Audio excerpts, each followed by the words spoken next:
माघ महामहत्तम 10वां अध्याय। हरे कृष्णा, राधे राधे। महाभारत में आया है कि माघ मास में जो तपस्वियों को तिल दान करता है वो नरक का कभी दर्शन नहीं करता। माघ मास की द्वादशी तिथि को दिन रात उपवास करके भगवान माधव की पूजा करने से भक्त को राजसूय यज्ञ का फल मिलता है। इसलिए माघ मास का उपयोग करें, ज्यादा से ज्यादा पुण्य कर्म अर्जित करें और इसमें दान करना सबसे आसान है।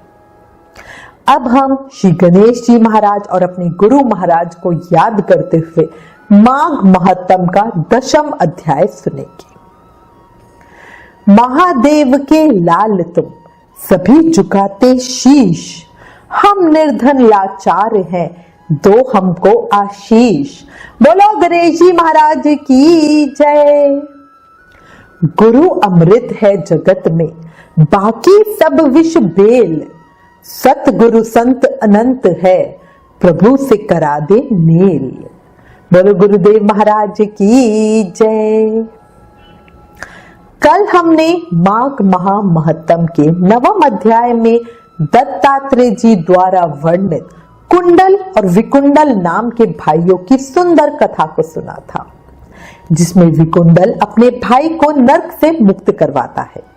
अब आगे राजा सहस्त्रार्जुन जी बोले कि हे योगियों में श्रेष्ठ दत्तात्रेय जी, आपने मुझे बहुत सुंदर माघ माह की महिमा बताई।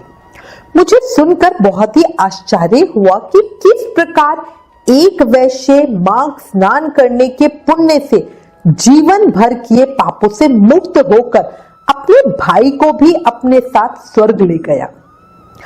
अब आप कृपया कर माघ स्नान के नियम बताएं।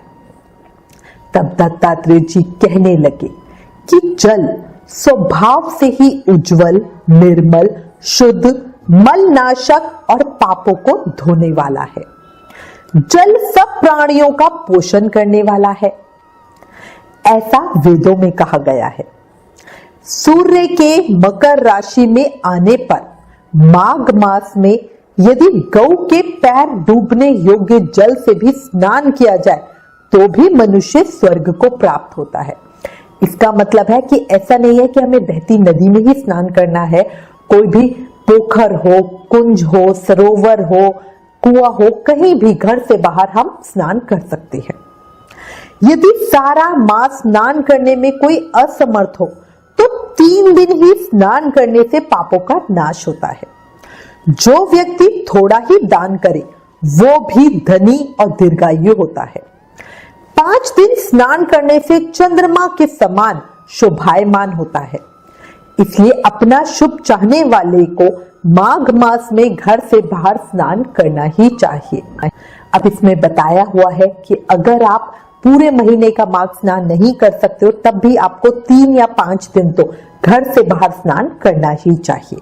इतना कहने के बाद दत्तात्रेय जी माघ मास में स्नान करने वालों के जो नियम होते हैं वो बता रहे हैं। अधिक भोजन का उपयोग नहीं करना चाहिए, भूमि पर सोना चाहिए, भगवान की तीनों समय पूजा करनी चाहिए। ईंधन, वस्त्र, कंबल, जूता, कुमकुम, घी, तेल, कपास, रुई, वस्त्र तथा अन्न का दान करना चाहिए। दूसरे की अग्नि नहीं तापनी चाहिए। ब्राह्मणों को भोजन कराएं और उनको दक्षिणा दें। समापन के समय भगवान से प्रार्थना करें और कहें कि हे देव, इस स्नान का मुझे यथोक्त फल दीजिए। मौन रहकर मंत्र का उच्चारण करें, फिर भगवान का स्मरण करें। जो मनुष्य श्री गंगा जी में माघ में स्नान करते हैं वे 4000 युग तक स्वर्ग में ही रहते हैं। जो कोई माघ मास में गंगा और यमुना का स्नान करता है वो रोज 1000 कपिला गौ के दान का फल पाता है। इसके बाद दत्तात्रेय जी कहने लगे कि हे राजन, प्रजापति ने पापों के नाश के लिए प्रयाग तीर्थ की रचना की।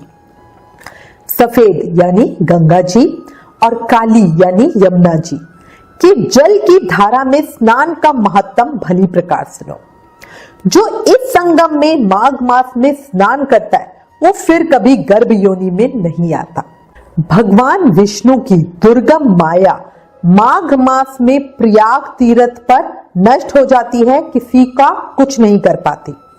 माघ मास में प्रयाग में स्नान करने से मनुष्य अच्छे भोगों को भोग कर ब्रह्म को प्राप्त होता है। माघ मास तथा मकर के सूर्य में जो प्रयाग में स्नान करता है उसके पुण्यों की गिनती चित्रगुप्त भी नहीं कर सकते। 100 वर्ष तक निराहार रहकर जो पुण्य मिलता है वही फल माघ मास में 3 दिन प्रयाग में स्नान करने से मिल जाता है। जैसे सांप पुरानी केचुली को छोड़कर नया रूप ग्रहण कर लेता है, वैसे ही माघ मास में स्नान करने से मनुष्य पापों को छोड़कर स्वर्ग को प्राप्त होता है। गंगा यमुना के संगम में स्नान करने से 1000 गुना फल अधिक मिलता है। हे राजन, जिसको अमृत कहते हैं वो त्रिवेणी ही है।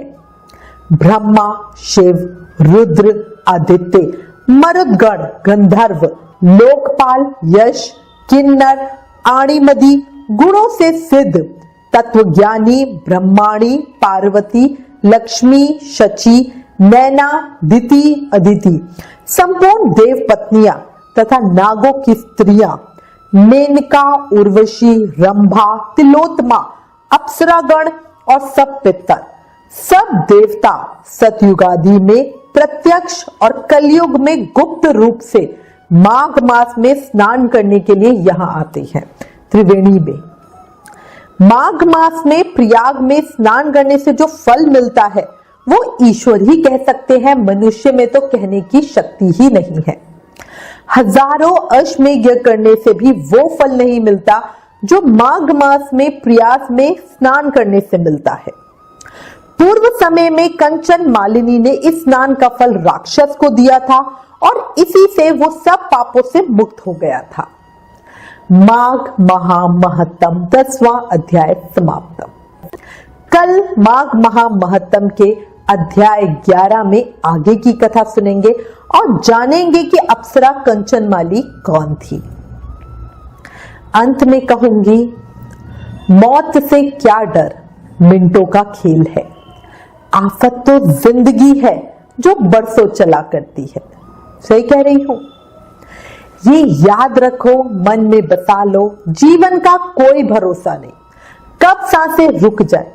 इसलिए अभी भी समय है, बार बार याद दिला रही हूं। ज्यादा से ज्यादा नाम जाप करके जन्म मृत्यु के चक्कर से छुट्टी पालो। और इसका सबसे सरल उपाय है नाम जाप करना, क्योंकि शास्त्रों में कहा गया है कि कलयुग केवल नाम आधारा। सिर्फ नाम जाप करके आप भक्ति, प्रेम, मुक्ति, शक्ति सब पा सकते हो। अपनी हर सांस के साथ, हर समय, हर मिनट, हर सेकंड बस जप करते रहो, मन से, प्रेम से बोलते रहो, हरे कृष्ण कृष्ण कृष्ण हरे हरे, हरे Ram Ram Ram Hare Hare. Please in videos को अधिक से अधिक शेयर करके माघ मास के प्रभाव को सबको बताओ कितना फलकारी है। सिर्फ 3 दिन स्नान करने से जीवन के सभी पापों का अंत हो गया है ना। कितनी बड़ी चीजें हैं। अपने शास्त्रों का ज्यादा से ज्यादा प्रचार करो, ये भी एक सेवा है। राधे राधे।